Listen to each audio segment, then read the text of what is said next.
Trash Cinema. Welcome, everybody, to another episode of Trash Cinema. I'm your host, Michael, and the Blue Beetle of this show is I.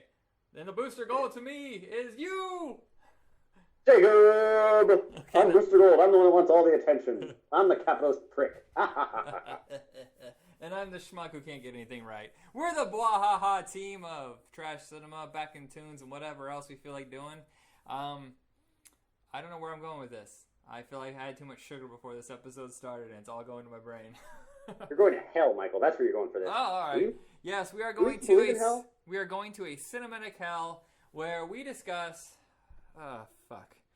Surf Ninjas and Three Ninjas. Oh, shit. And this is the kind of recommendation. See, here's the thing: is most of the time I let my guest host pick the movies, and well, this is the kind that I might end a friendship over. I'm sorry. It's so painful. I'm kind of mad at you. I know. Hey, we've had to endure worse. Yes, we have. I would. Actually, no. Surf Ninjas isn't that bad, but Three Ninjas, I kind of want to. I'm kind of miserable. I have aches and pains, and I don't know. I think it's the worst thing we've watched yet. Well, I know. Pretty much all those kid actors in that movie, they're just complete shit. Oh boy! All right. Yeah, I understand they're kids; they don't really know what but come on, look at Shirley Temple. Look how she turned out. Yeah, Haley Joel Osment. Chloe Grace Moritz. Yeah, Three Ninjas. I was gonna start with Surf Ninjas, but screw it. Let's just jump into Three Ninjas. This is just god damn it. I actually had to walk away 3 or 4 times while this was playing because, frankly, it hurts so bad inside. It felt like the alien chest burster was coming out of me. That's how bad it was. Oh, ow. Yeah. Dude, I'm sorry. Shoot, if I knew it was going to be that painful. It fucking sucked, dude. I had to walk away so many times. Here's the weird thing is I remember watching this when it first came out and not thinking it was... I knew it wasn't good, but I thought it was like, it's a decent time waster. I don't need to see the sequels or anything. And I'll never watch this again. But I wasn't like, God damn, this is making me sick. This time it made me almost shit my pants from stress. It gave you that much chronic and bowel pain. Yeah, it's awful. Okay, Are you sure it wasn't what you ate last night? If maybe. Here's the thing about this movie. Indian food. The plot is that these 3 kids are trained to be ninjas since childhood for no real reason. No reason by their Japanese grandfather. By the way, Japanese grandfather married a white woman. They had a daughter. Daughter looks not one iota like Asian.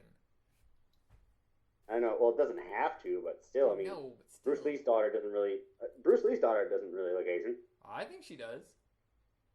I don't know. Last time, well, I'll have to look at her again. But last time I remember that's like, WMAC Masters. That is the smallest, tiniest little speck of that doesn't make sense. This movie is crowded, jam-packed up the wahootsy with nonsensical bullshit. What is the first thing that bothers you about this movie? Oh gosh, I don't know where to start. If I don't remember or if I stall, I'm sorry. I really tried to erase this shit from my mind because I would rather, pour honey over my testicles and just have wasps come in and sting them, and then shear off that excess skin, and then or pour vinegar on the wound, and then have that excess skin worn as a cap by a Nazi, than have to watch this movie again. I would rather someone take a school of fish, shove them up my ass, no lube, then have a bear come in and claw the fish out. Oh no, Michael. Yes? You always talk about getting things shoved up your ass. I do. I think I might have an ass fetish. Yeah, no, you and me both, pal. I love ass too, but not that much. All right, no, so why don't talk about it in a positive sense, but I obviously have some sort of preoccupation with the butt. With this, my biggest problem, right up front, is Victor Wong from Big Trouble in Little China. Lovable in that movie, lovable approach. Yes. Everything he shows up. That's the only good thing about this. He's actually likable in this movie, but the fact that we're supposed to believe that he's a master ninja when he looks like a bag of crushed walnuts, it makes no sense. He is severely out of shape, and every time he does anything besides say dialogue and hug the children, it's obviously a stunt double, flipping all over the place. Oh yeah, that much is certain. But then again, hey, no one ever thought he'd be, a great sorcerer like he was in Great Trouble in Oh, Little well, China. come So on, come hey, on. That's all missed. Oh, whatever. I'm not gonna try to make sense of that movie. I was about to, yeah, no, I was about to make a logical argument of that, but I'll like, fuck it, just leave it alone. no, Yeah. So he's the right. master ninja. He's teaching these three little kids how to be as powerful as he is, and how can I say this? The kids aren't even endearing. They're not cute. They're just annoying. In fact, they might be psychopaths. Did you notice there's One, a scene where they're in the car with their grandfather and they're talking about shooting their teacher with a 44 gun? It's a song, and nobody has a problem with it. no, I guess. But then again, some artists are allowed to, express themselves in certain ways. Are you referring to these children as artists? Are you No, legit? not the Okay. children. Ugh, I think all it's right. talking through a song. Yeah, yeah. They were singing a song about shooting their But yes. teacher with a gun, and I was like, what the fuck? This is a kid's movie. Yeah, I know. A lot of kids do that, playing army and, cowboys and Indians and all that. And especially these days, it just seemed normal considering how many kids play Call of Duty. I guess, yeah, that's But yeah, also also, disturbing. I'm pretty sure Tum Tum had an eating disorder. Yeah. He ate That's a the lot youngest pizza. of the bunch. That was the one I always played at. Whenever my brothers and I played Three Ninjas, I always had to be Tum Tum. Oh, you actually played this. Oh, I have to say this. You recommended a movie that is Kim Jong-un's favorite film of all time. I did? This is his favorite movie. He loves it so much, in fact, that his father paid for a Korean remake of Three Ninjas. Oh my god. Oh, fuck. Lock me up and throw me away. I've done something so terrible. Right. Oh my god. We're spreading. I suggested something that Kim Jong-un loves. This, to me, counts as terrorism. This movie is film terrorism. Oh shit, I'm going to hell. All right, I'm going to hell. I'm already going to be locked up. Yeah. Watch it. FBI's just going to bust down my door right fucking now. On this day, did you recommend Three Ninjas? I don't know, man. I'm sorry. I didn't know better. I keep saying I hate that. Okay, if Kim Jong-un... Okay, it's already bad. We can't even discuss this movie anymore because Kim Jong-un loves I know, right? It's his favorite movie. I want to know what his whole list is. Is it just like filled with these shitty movies from the 90s? Is Masterminds on there? Is Kazam on there? Oh my god. Oh, shit. Turner and Hooch? Oh, no, actually, Turner Hooch you know what was really fucked up? Someone in North Korea actually got executed for watching a Hollywood movie. Why? That's their only crime. Well, wait. Three Ninjas is a Hollywood movie. Did they watch The Interview? I don't know. That might be this why. is actually what happened in North Korea. That's crazy.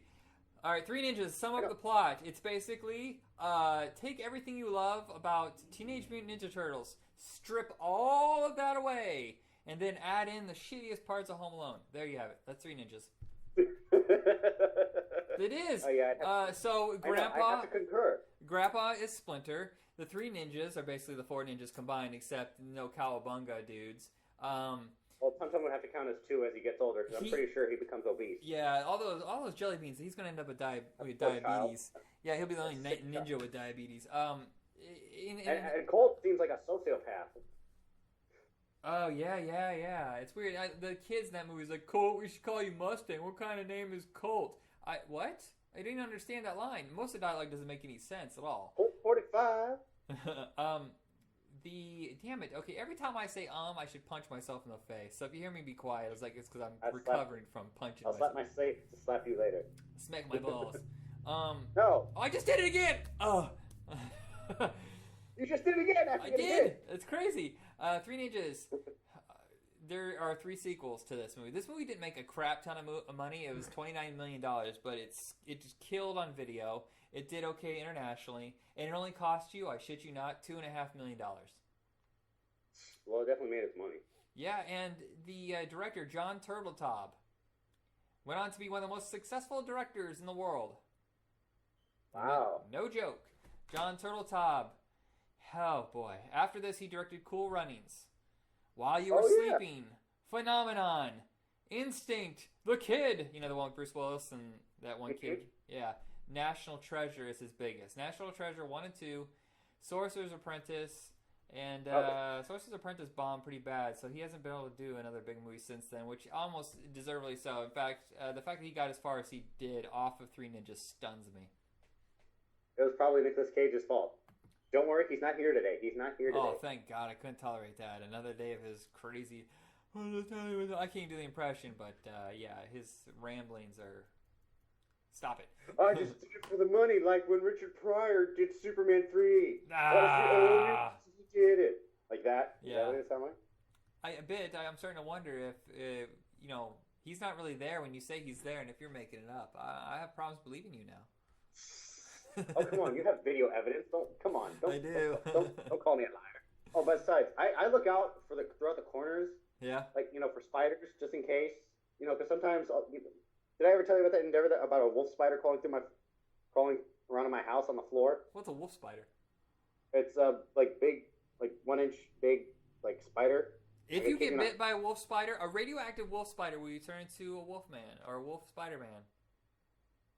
I don't know. That would be pretty cool. That is a perplexing question. But anyway, no. So, you know how I look around for spiders before I go to sleep in the corners? I'm going to do that for Nicolas Cage now. No or kidding. actually, if I see a spider, it's going to have the face of Nicolas Cage. I have a huge debt, man. 3 Ninjas, 3 sequels. Here's the weird thing. Okay, so it goes like this: 3 Ninjas Kick Back, 3 Ninjas Knuckle Up, 3 Ninjas High Noon at Mega Mountain. This is where it gets weird. For legal reasons, for some reason, the second 3 Ninjas movie, which was shot almost back to back, they shot the first one early '92. Released it in August of '92. Then it did well enough that within a month they were shooting the sequel. But for legal reasons, I don't know what happened. They don't explain it anywhere. It got held back for 3 years. It sat on the shelf for 3 years. So that movie got released in '95. But in 1994, there is another 3 Ninjas movie called 3 Ninjas Kick Back. So part 3 is actually part 2. Part 2 is actually part 3. They got released out of order. The kids all changed. Kids must have been very confused watching this at home. You're absolutely right. Because when I watched part 2, they seemed older than they did in part 3.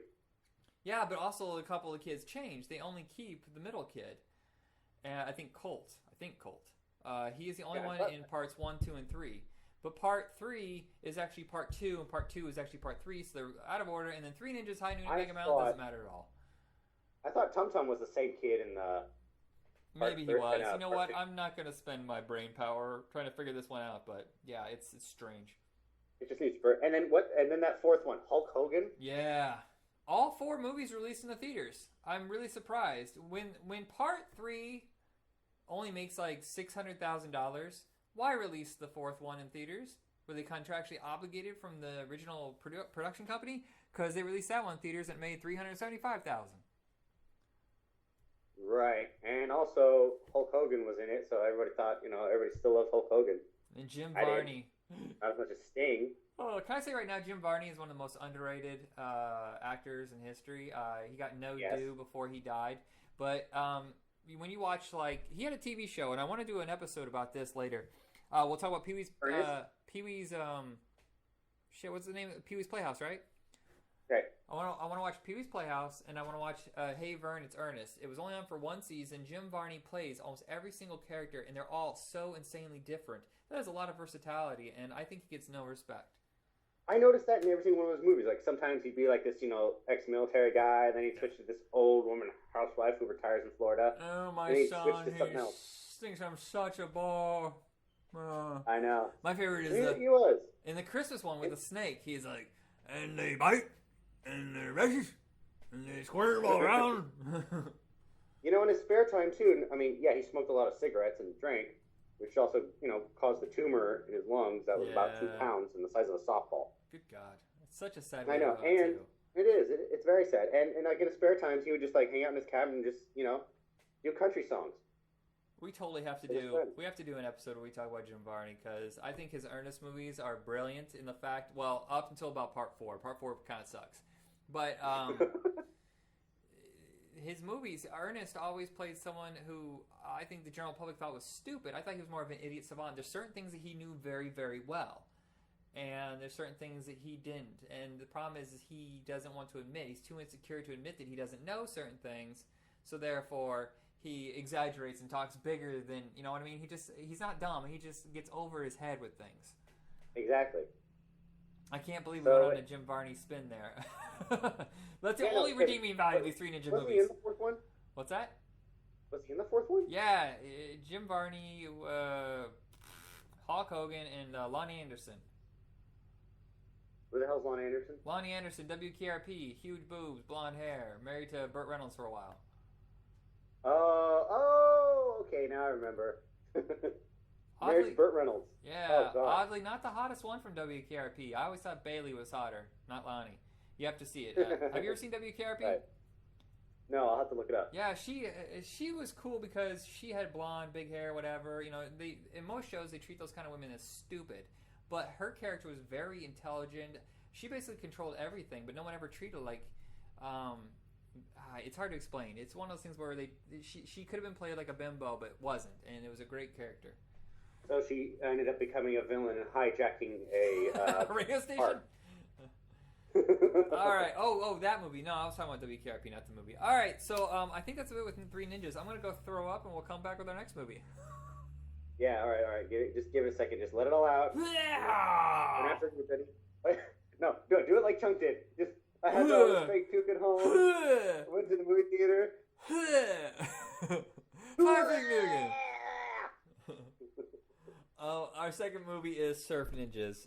This one is a gem in comparison to Three Ninjas, but compared to other movies, period, it's still shit. Three Ninjas is one of those movies that is a product of its time. It reeks of the dude age. Now, this is something that I don't think surfing. actually... What's that? And the surfing dude age. Totally. It's. I started thinking about this while watching the movie. No one's ever talked about this in film.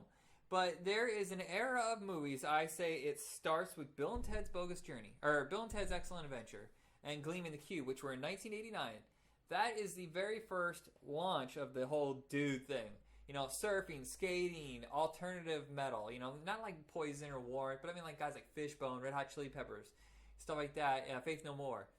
And then it kind of died with Biodome. Yes, there's Dude, Where's My Car, but that was kind of after the fact. That's its own thing.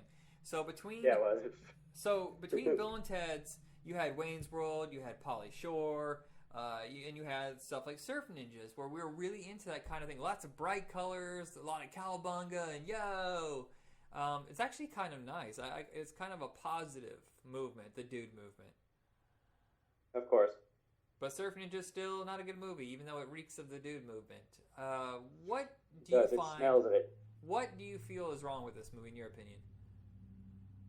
Just, pretty much all the jokes, some of the cinematography, and Leslie Nielsen as a villain. He can make his voice sound scary, but I'm sorry, he's just too damn funny.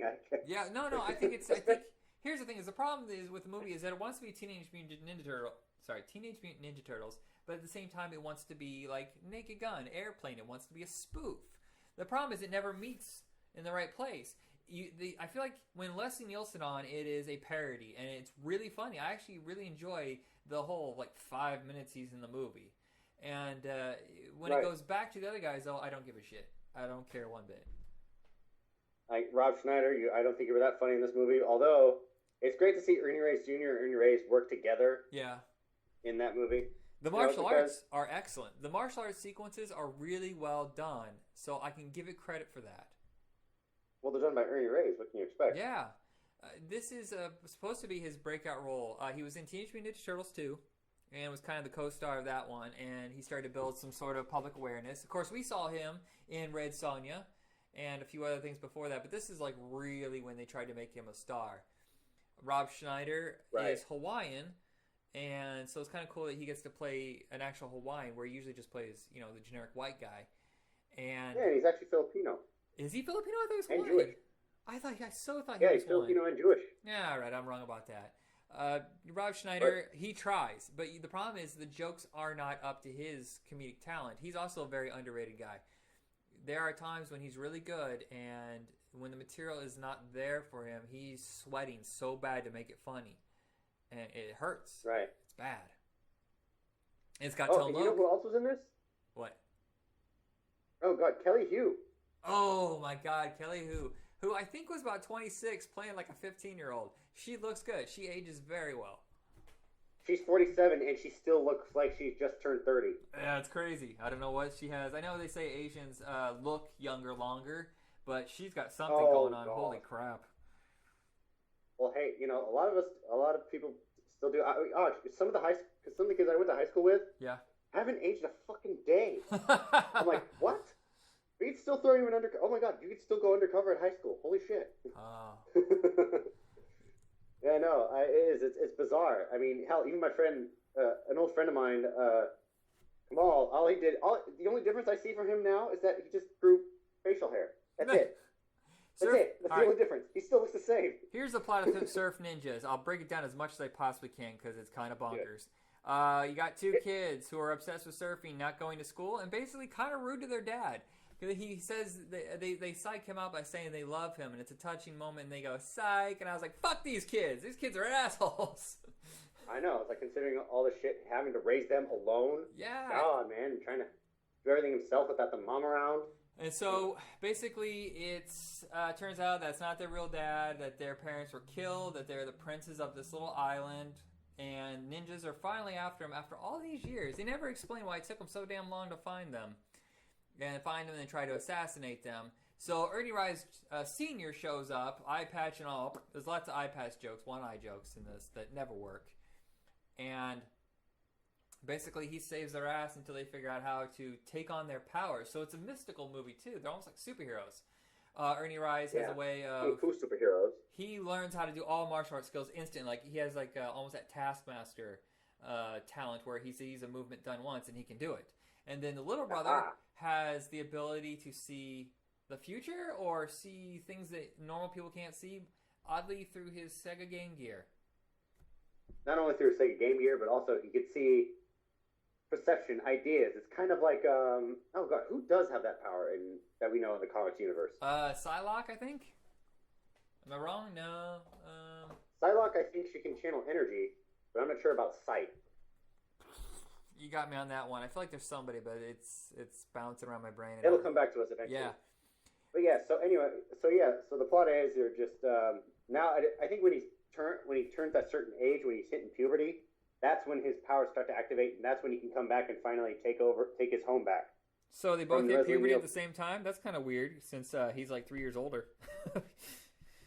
Yeah, I know it is. He's a late bloomer. Indeed. All right, so Sega Game Gear obviously plays a huge part of this movie. Summer '93 is when Nintendo and Sega decided to get into the movie business. Both suck total donkey ass. Obviously, Mario Brothers was horrible. Worse piece of shit than this is.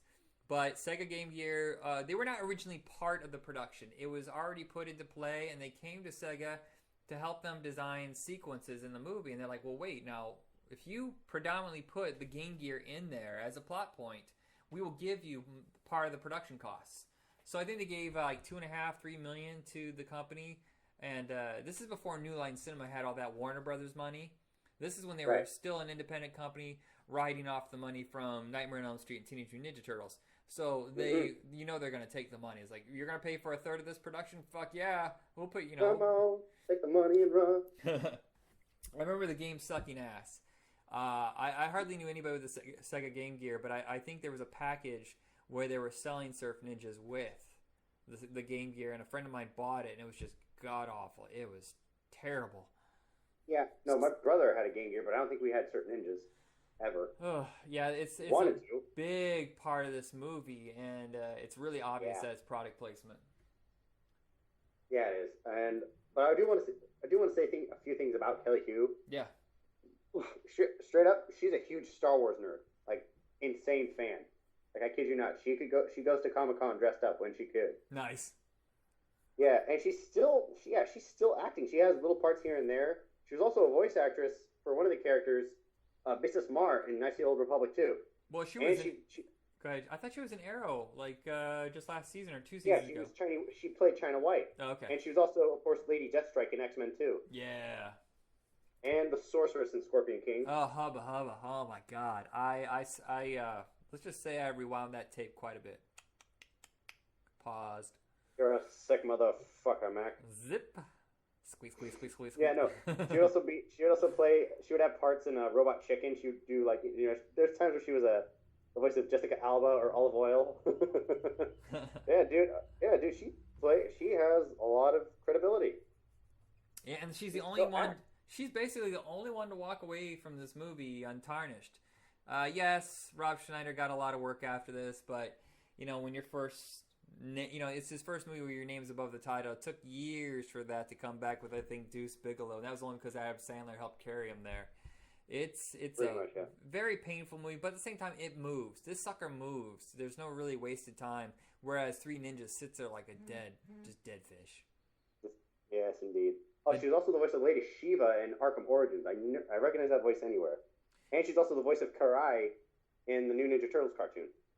All right, so I think that's it with those two movies. I can't recommend either one. They're both free on YouTube, though, if you're curious. Yeah, I know. I mean, I could definitely... I don't want to repeat my statement over what I said about Three Ninjas earlier, but, I mean, Surf Ninjas, yeah, if you are curious, yes, dude, I would recommend watching it. Just to get it out of the way. Because sometimes it is to just sit back and watch a shitty movie just so you can make fun of it and get a laugh. Yeah. The martial arts. The martial arts. One of the shitty movies I would recommend. It's a bright, happy movie, but at the same time, it's gonna make your brain rot a bit. But Three Ninjas, stay away unless you have a morbid curiosity to wonder what was going on in the world where we embraced 4 of these movies. And Tone Loc was in it. He was the cop trying to help him out. I forgot. Yeah, he looks like he's miserable the whole time. I swallow my key every Tuesday. Funky Cole Medina. I got a frog in my throat. I love him. I love Tone Loc. I don't give a shit what people say. Oh my god, like pretty much, he would have a cameo in almost every 90s movie. He did show up a lot, didn't he, man? Huh? He showed up a lot in movies. Yeah, he did. He was awesome. What do you expect? All right, everybody. I think that's it for us here at Trash Cinema. This is Michael signing off. All right. Have a good night, everybody. What do you usually say, Michael? I usually say, be excellent to each other. Fuck yeah. All right, now you usually just say, namaste and good luck, you guys. No, I'm done. I'm spent. Good night, everybody.